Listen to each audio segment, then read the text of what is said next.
Assalamualaikum warahmatullahi wabarakatuh.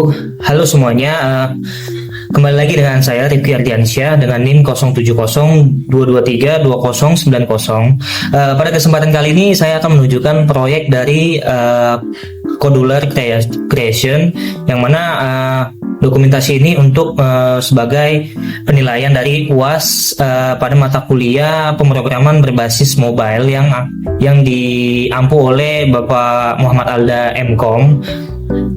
Nah, pada kesempatan kali ini saya akan menunjukkan aplikasi saya untuk menghitung stok. Nah, yang mana saya sudah membuat di sini halaman login, tampilan login, yang mana ketika sudah masuk login, dia akan masuk ke tampilan utama. Nah, sebetulnya tampilan untuk login ini saya buat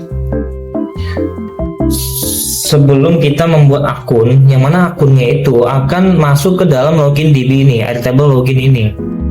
Kita contohkan masuk ke sign up untuk mendaftar akun.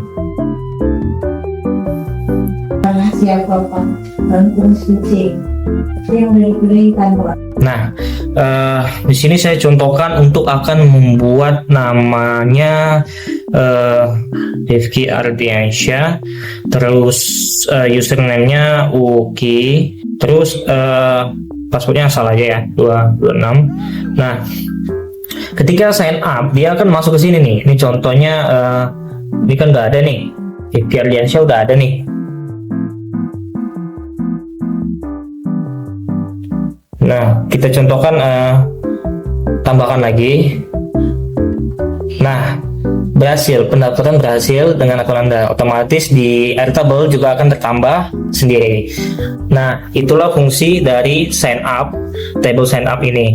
Nah, untuk bloknya sendiri ini simple ya, karena ketika tombol sign up ini diklik, maka kalau kosong ya, misalnya kalau kosong ya, saya contohkan kalau kosong, dia itu nggak akan mau buat, akan ada notifikasi tolong isi semua data terlebih dahulu. Itu sesuai sama blok yang ada di sini. Nah, itulah fungsi dari ketika dia kosong, table text-nya kosong, username kosong, name kosong, terus password juga kosong, maka dia akan munculkan notifikasi seperti ini. Nah, untuk ketika else lainnya itu sama dengan ketika user text box diisi, username diisi, itu sama dengan 0, maka get global list user akan membuat create empty yang akan membuat akun. Nah, itu dia mungkin nah, ketika row created spreadsheet 1, Airtable spreadsheet 1 row created, maka pendaftaran berhasil dilakukan. Itu dia akan memanggil message dialog juga, seperti yang sudah saya sampaikan tadi, yang tunjukkan tadi di screen mirror ini. Nah, selanjutnya ketika kita masuk ke sign in, blok login juga sama simpelnya seperti di blok di sign up. Contohnya kan ketika ini kosong, username kosong, password kosong, maka username kosong, password kosong, maka dia akan memunculkan notif username dan password tidak boleh kosong, sesuai sama blok yang ada di sini. Itulah fungsi dari empty ini, is empty. Terus ketika else lain, global index user sama dengan 0, maka contohnya misal username yang tidak ada di dalam sini. Contoh ya, kita buat asal misalnya ini aja, terus passwordnya juga asal. Nah, username tidak terdaftar. Itulah fungsi dari ketika global index user ini sama dengan 0, tidak akan membaca data yang ada di sini. Nah, selanjutnya ketika kita masuk ke halaman yang benar-benar real, contohnya kita masuk ke Uki yang ada di sini ya, Uki di sini, terus kita masukkan passwordnya 1226. Nah, kita sign in, dia otomatis login berhasil dan akan langsung pindah ke screen selanjutnya. Nah, ini dia. Ini merupakan menu utama dari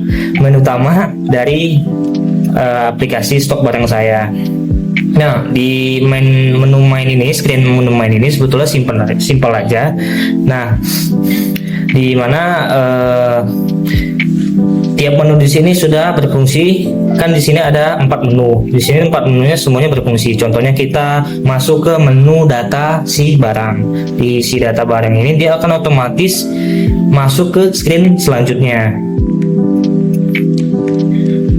Nah, ini data barang, menu data barang, dan ini adalah blok kodenya.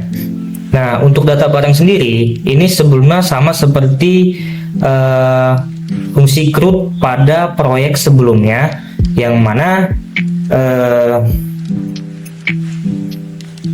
di sini air table-nya dibuat ada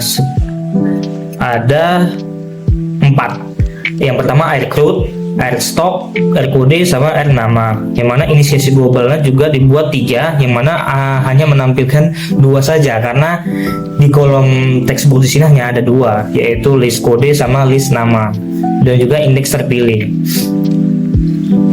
Sebetulnya fungsinya sama. Ketika kosong, dia akan memunculkan notifikasi. Misal kita mau input, dia akan munculkan notifikasi kode barang belum diisi, sesuai dengan tombol input yang ada di sini. Ini tombol input. Nah, kita contoh ya kan, kita masuk ke table.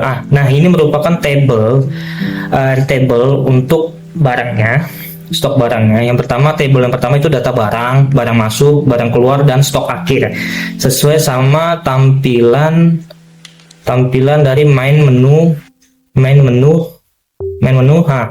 dari ini. Sesuai ya sama di table yang ada di sini semua. Nah, saya contohkan ketika menginput barang.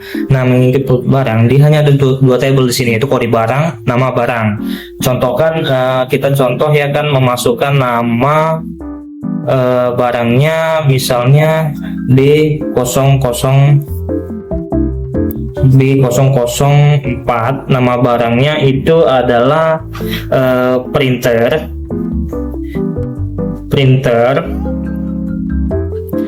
Nah, ketika input, maka dia akan berhasil dan data di stok barang akan tertambah, data barang.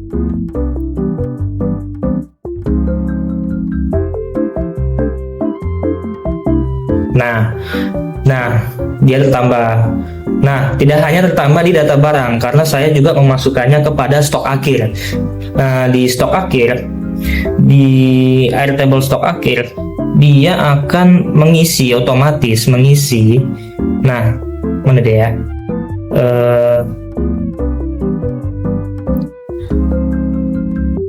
Air kode. Nah, di air stock ini, mana air stock? Oh, ada air stock. Air group. Nah, ini ya. Nah, di air group ini dia akan menambah ke stok. Nah, di dalam air group ini dia akan otomatis menambah ke stoknya pada bagian.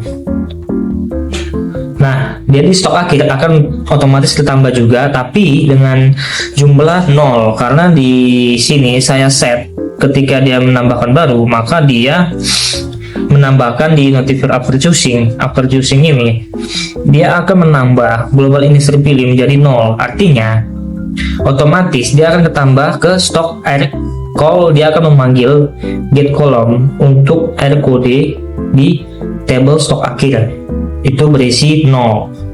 Nah, ketika saya tekan tombol view, dia akan muncul di sini kodenya B440, yaitu barangnya adalah printer. Nah, di barang printer ini juga bisa kita edit, tidak bisa kita klik ya, kecuali kita klik tombol edit. Nah, di tombol edit contohnya kita ubah menjadi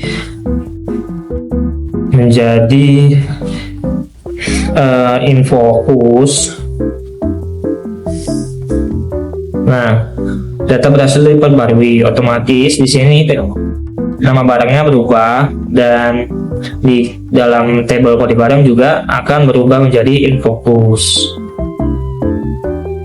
Nah, berubah juga menjadi infocus. Selanjutnya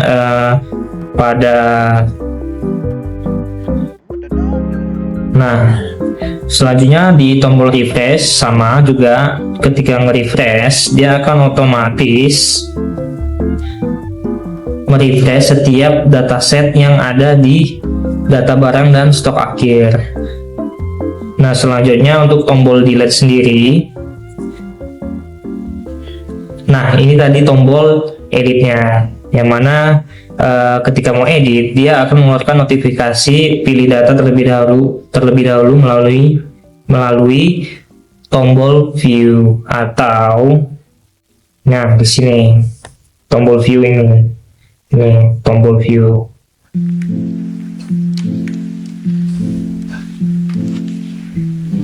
Nah, itu fungsi dari tombol edit ini. Selanjutnya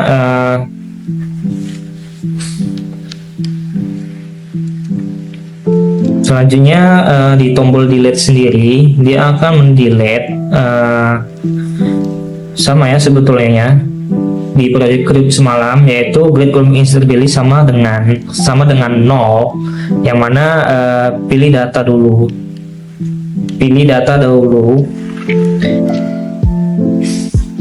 Ketika 0 ya, ketika 0 global insert pilihnya 0, maka dia akan memberikan pemberitahuan notifikasi pilih data terlebih dahulu kalau misalnya di text boxnya kosong. Nah, selanjutnya kita contohkan, kita akan menghapus di buku, kita akan menghapus di buku. Dia akan memunculkan notifikasi konfirmasi hapus. Apakah Anda ingin menghapus data barang ini sesuai dengan call notifier yang saya buat. Nah, jika terhapus, maka dia akan memunculkan notifikasi data berhasil diperbaharui. Otomatis data yang di sini sebelumnya buku sudah hilang. Di stok akhir juga begitu, dia akan hilang. Nah, itulah dari fungsi menu data barang tersebut. Nah, selanjutnya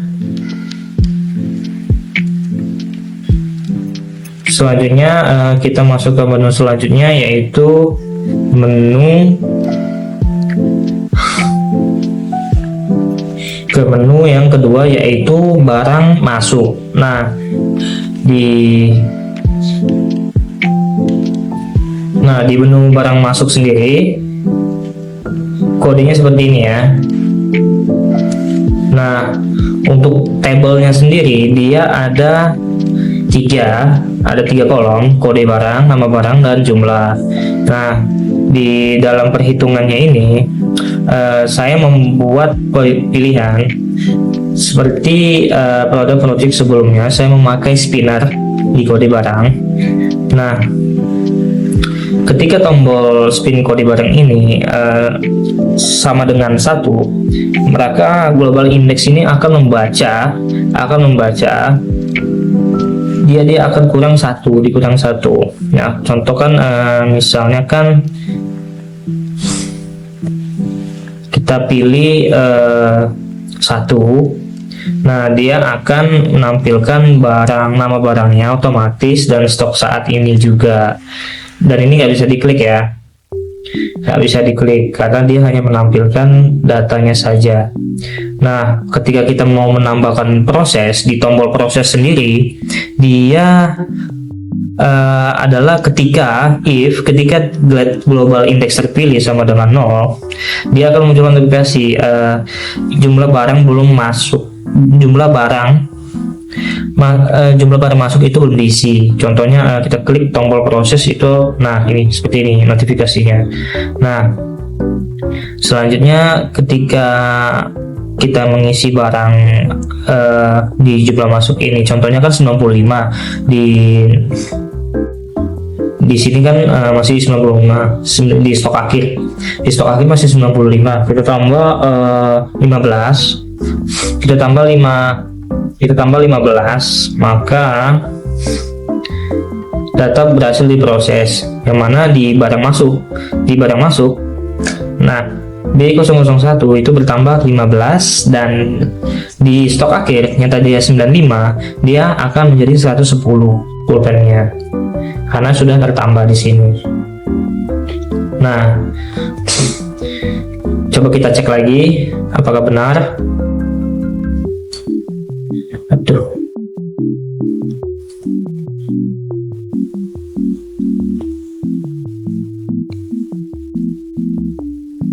Nah, pulpennya menjadi 110. Itulah dari tampilan menu si barang masuk ini. Selanjutnya pada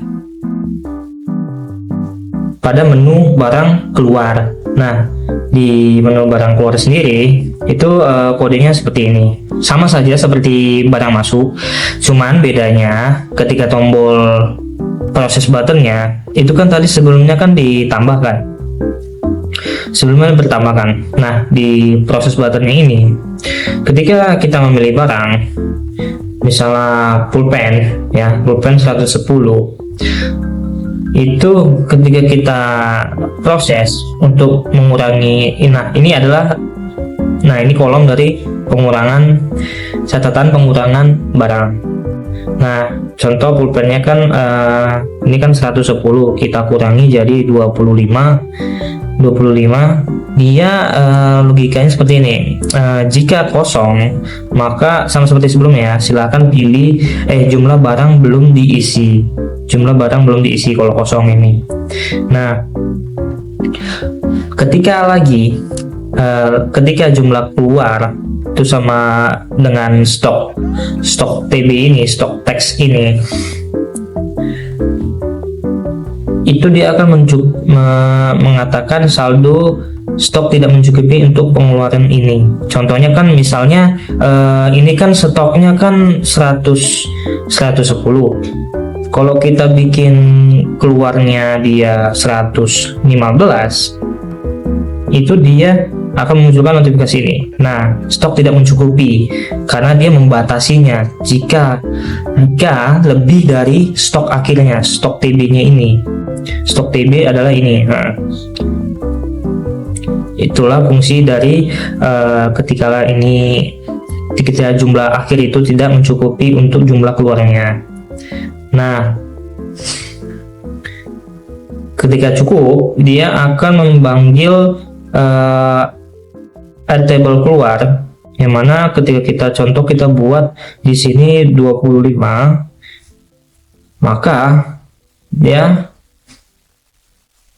data berhasil diproses, yang mana otomatis barang keluar tercatat pulpen itu keluar dengan jumlah 25, dan stok akhir akan berkurang menjadi 85 yang tadinya 110.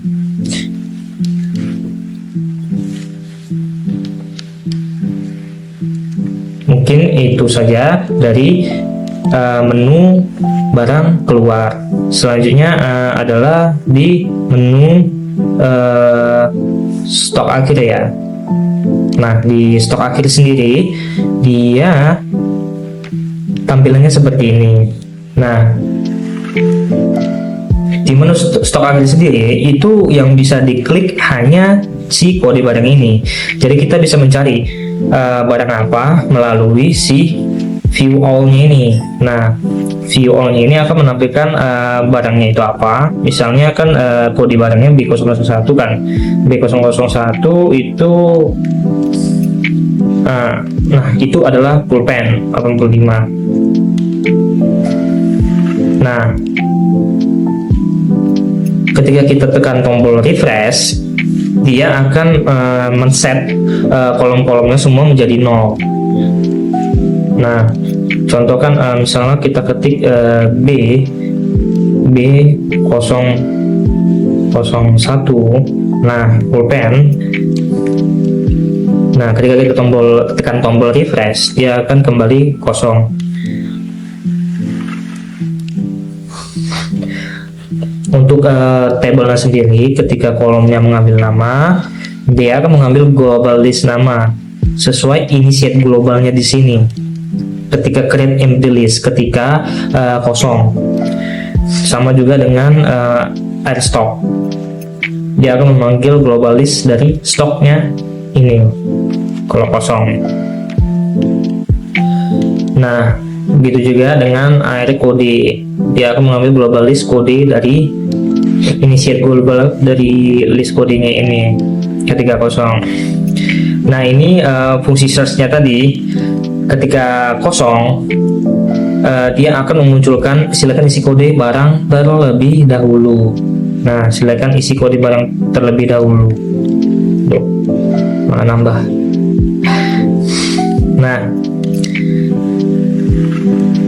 ketika global index kodenya lebih besar, lebih kecil dari 0, maka dia akan men-set nama barang teksnya ini akan langsung mengisi si global list nama dan indeks kode.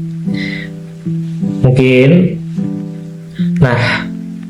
itu saja dari penjelasan saya mengenai proyek mata kuliah pemrograman berbasis mobile ini, yaitu aplikasi stok barang.